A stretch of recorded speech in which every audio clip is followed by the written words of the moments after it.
안녕하세요. 글로벌 모터스 최영석입니다. 지금 미국에서는 CES 2025가 개최되고 있습니다. 엔비디아가 전면에 나서서 AI에 대해서 아주 광범위한 내용을 발표하면서 주목을 끌고 있습니다. 더불어서 지금 미국의 트럼프 정권 인수를 앞두고 이 제2기 정부 출범을 앞두고 일론 머스크와 관계, 그리고 그로 인해서 자율주행과 또 소프트웨어 전기 자동차 이런 미래 산업에 대한 기대도 높아지고 있습니다. 우선 그 이유는 일론 머스크가 트럼프 정권에 참여한 이유는 그가 개발하고 있는 자율주행 기술을 미국 내에서 주정부 차원이 아니라 연방정부 차원에서 규제를 만들어서 좀 더 자율주행 기술을 완화하는, 규제를 완화하는 그런 쪽으로 노리고 있기 때문입니다. 그래서 많은 사람들은 자율주행 기술이 더 발전할 것이다. 그런 한편으로 이 자율주행 기술의 변화도 예고되고 있습니다. 테슬라는 카메라 8개만을 가지고 센서를 대응하는 그런 방식의 기술을 채용하고 있죠. 거기에 AI가 포함되고요. 그런데 최근 들어 중국의 샤오펑과 니오도 카메라만으로 하겠다라고 발표를 했습니다. 그런데 이 한편으로 또 중국의 라이다 업체 로보센스 같은 경우에는 어마어마한 라이다를 판매하면서 또 다른 흐름을 만들어내고 있습니다. 물론 웨이모는 여전히 차 지붕에 360도 멜로다인에서 납품받은 360도 라이다를 채용하고 있고, 바이두도 마찬가지고 지금 현재 운행되고 있는 모든 이 로봇 택시는 다 360도 360도 라이다가 채용되어 있는 상황입니다. 그런 상황에서 앞으로 AI가 또 라이다가 카메라가 어떻게 자율주행 기술을 발전시킬 수 있을지, 또는 그 반대일지를 좀 짚어보겠습니다. 지금 크게 자율주행 센서의 기술은 이제 카메라가 기본이고요. 그 외에 라이다가 있고 레이다가 있고 초음파 센서 등이 있습니다. 그런데 이 말씀드렸듯이 테슬라는 그 카메라 8개만으로 모든 센서 기능을 다 대체한다 라고 하면서 지금 네, FSD 버전 13까지 굉장히 놀라운 기술력 향상을 보여주고 있습니다.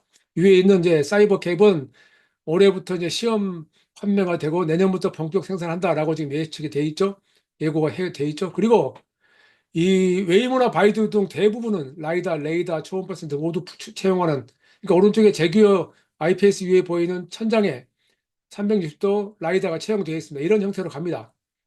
말씀을 한번 드린 적이 있는데, 이렇게 접근하는 방식은 웨이모는 여전히 안전 최우선이고 테슬라는 비용 저감 우선하는 그런 형태로 가고 있습니다. 물론 그렇다고 해서 안전이 떨어진다라고 주장할 수 없지만, 미국 내에서는 NHTSA, 미국의 고속도로 교통안전국의 전문가는 현 시점에서 따지자면은 테슬라의 자율주행 기술은 웨이모보다 10년 뒤져 있다, 이렇게 말을 합니다.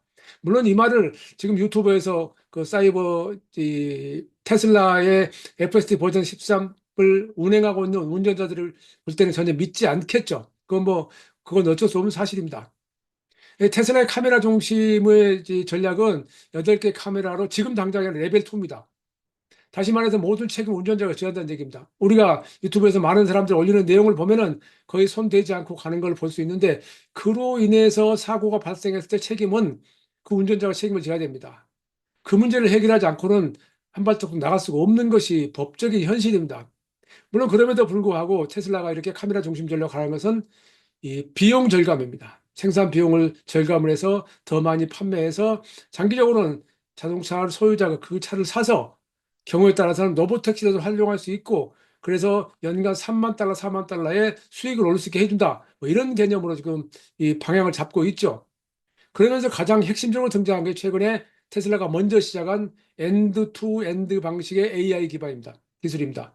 그러니까 엔드 투 엔드 방식은 지금 많은 회사들은 P2P, 포인트 투 포인트, 파킹 투 파킹, 주차장에서 주차장까지라는 용어를 쓰기도 하는데, AI 프로세서는 자율주행의 프로세서는 센서, 분석, 인지, 실행 이런 단계로 나가는데, 그걸 AI가 모두 다 한다, 그런 얘기로 갑니다.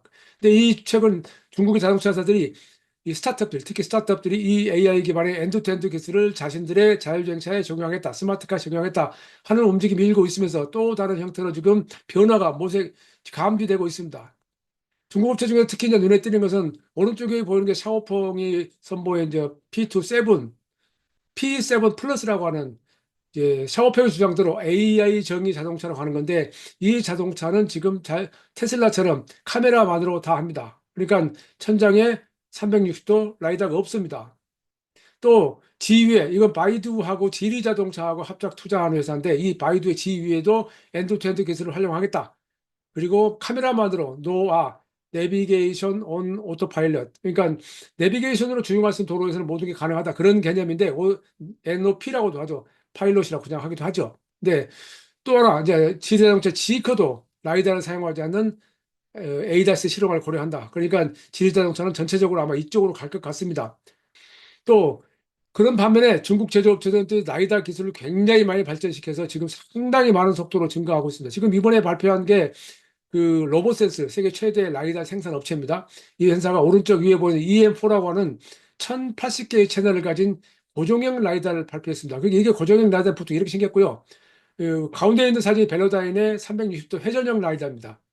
그리고 그 밑에 끝에 여러 걸 다 포함해 둔 나양인데 이 분야에서 중국 업체들은 지금 고정형 라이다의 가격을 200달러 수준으로 낮췄다. 벨로다이는 3년 전인가요? 100달러 이하로 낮췄다고 했고 그 루미나에서도 100달러 수준의 라이다를 개발해서 고정형으로 볼보 같은 데 납품을 하고 있죠. 그런데 이 로보센스는 작년 한 해 이 라이다 판매를 54만 4,200개, 이 전년 대비 113% 증가했답니다. 그만큼 수요가 많아진다는 것이고, 그만큼 중국 자동차 회사들이 스마트카에 많은 비중을 들고 있다는 것을 알려주는 그런 내용이기도 합니다. 그래서 이게 성능의 향상은 물론이고 경쟁력을 높이기 위한 보도인데, 당장에 지금 많은 자동차 회사들은 레벨 5는 아직 먼 얘기로 보고 레벨 3, 4까지 가겠다는 이 목적으로 한다면은 굳이 360도가 아니더라도 고정형 라이다를 폴스타 4처럼 저 앞뒤 전 좌우에 네 개를 섭취해서 하는 방식도 채용을 합니다. 근데 굳이 그 이 자동차의 스타일링에 영향을 미치는 이 회전형 라이다가 아닌 것으로 채용하고 그런 분위기도 있습니다. 그러니까 지금은 상당히 메이커마다 선택지가 다양하게 널려 있는 상황이고 그것들이 인공지능의 기술이 발전하면서 새로운 지금 모양을 보여주고 있는 상황입니다. 인공지능 기술이라고 해서는 지금 우리가 주목할 것이 엔드투엔드라고 하는 건데 이 AI의 엔드투엔드니 많은 전문가들은 이게 실행이 된다면 자율주행의 기술을 획기적으로 발전시키고 그로 인해서 자동차의 판단을 완전히 바꿀 것이다라고 지금 예상하는 전문가들이 나오고 있습니다. 근데 중요한 것은 AI의 핵심은 데이터죠. 근데 그 데이터를 가장 많이 축적할 수 있는 나라는 중국이죠. 인구가 많다는 얘기입니다. 근데 중국은 이미 로보택시 운행 거리가 1억 킬로미터가 넘었는데 미국은 로보택시 운행 거리가 3천만 킬로미터밖에 안 됩니다. 밖이라고 하는 것은 좀 어폐가 있나요? 어쨌든 그렇습니다. 그런데 이 AI는 지금 최근에 지속적인 개선이 되는데 개선하는 방식이 강화학습, 심층학습 이런 걸로 되는데 우리가 기존에 과거에 했던 것처럼 하드코어 방식으로 인간이 가진 데이터를 입력해서 하는 게 아니라 AI가 스스로 지속적으로 학습해 가면서 한다는 건데 이때 필요한 게 클라우드입니다. 클라우드하고 연결돼서 클라우드에 데이터가 저장돼 있어야 되지 자동차 안에 있는 컴퓨터에 저장할 수는 없는 겁니다. 거기서 필요한 게 인공지능이 결국은 이게 완전히 실용화되기 위해서는 그 인공지능 클라우드, 빅데이터 센터를 완전히 구동할 수 있는 전력이 확보돼야 한다는 얘기인데 지금 알기로는 이 인공지능이 완전히 보편화되기 위해서는 지금보다 7, 80배 정도의 전력이 더 필요하다. 그게 언제까지 가능할까요? 그래서 실제 인공지능 전문가들은 이 인공지능이 이 GDP에, 국가 GDP에 영향을 미칠 정도 수준이 되려면 앞으로 10년을 기다려야 된다. 이런 얘기를 하고 있는 겁니다. 그럼에도 불구하고 적어도 로보택시 등에서는 많은 발전이 있을 것으로 예상됩니다. 로보택시는 자, 지금 중국은 로보택시도 속도나 이런 부분에서 많이 규제가 완화된 상태고 미국은 규제가 속도 제한, 환경 제한, 이 구역 제한 이렇게 하고 있죠. 그것이 더 이제 일론 머스크가 트럼프를 좀 더 부추겨서 바꿔지면은 이 그로 인한 더 발전이 있을 수가 있겠죠. 그로 인해서 미칠 영향, 사고 이런 것에 대해서는 또 다른 문제고요. 어쨌든 그것까지 생각해야 되는데 어떻게 될지는 두고 봐야 되겠죠. 그렇다면은 지금까지 웨이모, 미국에서 웨이모, 중국에서 바이두 등이 바이두, 포니, AI, 위라이드 이런 회사들이 주도했던 이 로보택시 시장을 과연 내년부터 테슬라가 본격적으로 이 로보택시 사이버급을 출시하면서 주도할 수 있을 것이냐? 이런 지금 그 질문을 할 수 있게 되는데요. 지금 단계 올해에서는 일단 텍사스하고 캘리포니아에서 테스트를 시작할 것으로 지금 예고를 하고 있고 또 기존 차량에도 모델 3와 모델 Y에 대해서 FS도 이 지속적으로 업데이트합니다. 지난 연말에 크리스마스 때는 기존 사용자에게 FSD 버전 13을 무료로 제공하기도 했었죠. 그만큼 투자를 하고 있는 겁니다. 투자하고 그 가능성을 벌이고 더불어서 로비의 나라 미국에서 로비 활동을 통해서 근데 정부 수장으로 들어간 행정부 수장으로 들어간 일론 머스크가 있기 때문에 그 로비 활동의 비용이 적게 들겠죠. 그런 상황이 지금 미국의 현실입니다.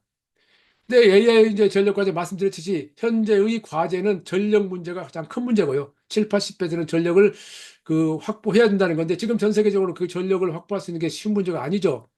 그래서 혹시 AI 분야에 투자를 하고 싶더라도 그 분야에 잘 선택을 해야 됩니다. 또 AI 기술 개발 비용이 천문학적인데 이게 지금 글쎄요. 전 세계 완성차 회사들이 그렇게 할 수 있을까요? 그래서 이건 사실은 중국과 미국이 주도하는 현상을 갈 수밖에 없고요. 그래서 많은 전문가들은 완전한 구현까지는 5년에서 적어도 5년에서 많게는 10년 정도 소요가 된다라고 하고 있다는 것을 참고하셔야 됩니다. 지금 이제 가장 이슈가 되고 있는 게 E2E, 엔드 투 엔드, P2P, 파크 투 파킹, 파크 이런 식으로 포인트 투 포인트 이런 식으로 가게 되는데 자, 이 분야에서 토요타도 기본적으로 이 분야에서 공부를 하고 있는데 토요타는 기본적인 사고방식이 에이다스는 자율주행은 안전을 위한 도구다라는 생각으로 아직까지 바꾸지 않고 있습니다. 또 애플도 과거에 AI를 이용해서 자동차를 개발하고자 했었는데 그게 어렵다는 걸 알고 포기했습니다. 높은 개발 비용까지 포함해서요. 애플이 비용 문제를 포기했다. 그게 좀 쉽게 어려운 얘기죠. 믿기 어려운 얘기죠. 어쨌든 그런 상황이 벌어지고 있는데 테슬라는 밀어붙이고 있습니다. 어쨌든 이렇게 해서 자율주행은 앞으로 이걸 이제 주장하는 사람 입장에서는 현재 자동차는 도로에서 지금 우리가 등록된 자동차 약 4%만 주행하는 사용되고 나머지는 주차장에 서 있답니다. 근데 그 주차장에 서 있는 자동차를 로보택시로 활용하게 되면 하루 종일 운행이 가능해서 그만큼 비용을 줄여준다 이야기를 하는데 2018년에 미국의 한 교수가 이 관련해서 연구 결과를 발표한 바가 있는데 미국은 자동차가 3,200만 대 등록되어 있고요. 그로 인해서 연간 주행거리가 3조 마일이랍니다. 그런데 만약에 이 모든 자동차가 완전 자율주행차가 된다면은 미국의 자동차 주행거리가 8조 마일로, 3조 마일에서 8조 마일로 증가한답니다. 어떻게 감당할까요? 미국의 도로가 아무리 넓어도 그게 그렇게 간단한 문제가 아니라는 얘기인데 어쨌든 그걸 이제 하나 더 꺼두기는 게 개인 소득자들, 개인 사용자들이 사용하지 않을 때 그 차를 로보택시를 활용해서 수익을 올린다. 그런 것을 지금 하고 있는 거죠. 그러면서 하나 더 이제 추가하고 있는데 소프트웨어 전기 자동차인데 이 우선 기본적으로 무선 업데이트는 뭐 요즘에는 거의 다 가능하다고 하지만은 5G 시대에서 우리가 완전하게 우리가 지금 집안에서 특히 한국에서 인터넷 사용할 정도 속도로 가능하느냐는 아직은 멀었습니다. 우리 생각대로 우리가 보이는 대로 그렇게 세상이 돌아가지 않습니다. 어쨌든 그럼에도 불구하고 자동차 회사들은 자동차를 파는 과정에서의 마진이 배터리, 소프트웨어, 반도체 때문에 확실히 줄어들기 때문에 이 판매 후에 이익을 올리기 위해서 소프트웨어 정의 자동차를 들고 나왔는데 지금까지 테슬라가 일부 하고 있고 메르세데스 벤츠하고 BMW도 에이다스 기능을 6천 달러 가까이에 판매를 하고 있습니다. 자동차 판매 후에 무선 업체 통해서요. 그런데 실제 많은 전문가들은 모든 소비자들이 이래서 이게 소프트웨어 정의 자동차구나. 더 나아가서 이것이 AI 정의 자동차구나 하는 그렇게 인식할 만한 키포인트가 없다는 겁니다. 핵심 기술이 없다는 겁니다. 지금 그만큼 어렵다는 얘기입니다. 그게 쉽지 않다는 얘기입니다. 그리고 당장에 지금 그렇게 한다 하더라도 적어도 2030년 정도 돼야 뭔가 보이겠다는 얘기를 하고 있고요. 결국은 그럼에도 불구하고 많은 전문가들은 자율주행은 AI가 바꿀 것이다. AI 기술이 발전되면서 자율주행은 지금과는 전혀 다른 방향으로 갈 것이다. 이런 의견이 많습니다.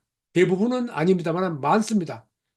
그러면서 기술적으로는 카메라만으로 하느냐 또는 다중 센서를 하느냐 지금 계속해서 경쟁이 지속될 것이다. 그러니까 안전 문제가 직결되기 때문에 그렇죠. 그리고 AI 기술이 발전되기 위해서 그 백그라운드 인프라가 구축돼야 한다는 것이 확실한 거고요. 어쨌든 그로 인해서 만약에 로보택시가 내년부터 또는 내후년부터 좀 더 확대된다면 특히 이제 올해 말부터 현대자동차가 아이오닉 5를 웨이모에 납품합니다. 자율주행차로. 그때는 뭐냐면 웨이모의 6세대 자율주행 기술을 아이오닉 5에 채용을 해서 납품을 합니다. 자동차는 지금까지 현대차가 또는 자동차가 만들어서 직접 소비자에 팔았어요. 근데 지금 이 상태는 제규어가 그랬듯이 제규어가 만들어 소비자한테 파는 게 아니라 다른 업체에 다 팝니다. 그러니까 소비자의 접점이 달라진 겁니다. 이때 어떤 경우가 일어날까요? 그만큼 완성차 회사에서 수익이 줄어들어요. 이 문제 등 해결되는 문제가 많습니다. 어떻게 보면은 자율주행 관련 그 기술을 개발한 회사도 그렇고 센서 관련 회사를 해도 그렇고 완성체 회사들 그렇고 지금 상황에서는 일단 TV에 많은 뉴스는 내 쏟아놨는데 그걸 실질적으로 소비자들에게 인식시킬 수 있는 핵심 기술이 없다라는 것에 지금 부닥쳐 있습니다. 그래서 이걸 진퇴양난이라고 지금 저는 표현합니다만은 어쨌든 앞으로 2025년은 2026년까지는 이 부분에 대해서 많은 연구를 해야 되고 또 지켜보고 소비자 입장에서는 무엇이 중요한지를 나름대로 기준을 가지고 선택 기준을 삼아야 되고 투자자 입장에서도 그 투자할 수 있는 게 과연 무엇인가를 좀 더 장기적인 안목으로 보고 해야 될 것 같습니다. 물론 주식 투자가 뭐 제가 여러 번 말씀드렸듯이 지금 주식 투자는 장기 투자가 아니죠. 거의 단타 매매로 그냥 이익 되는 대로 저 수익을 올리는 그런 시장이기 때문에 이런 말 하는 게 좀 어색하긴 합니다만 어쨌든 상황은 그렇습니다. 최영석의 글로벌 인사이트 다음 시간에 뵙겠습니다. 감사합니다. 구독과 좋아요 클릭 부탁드립니다.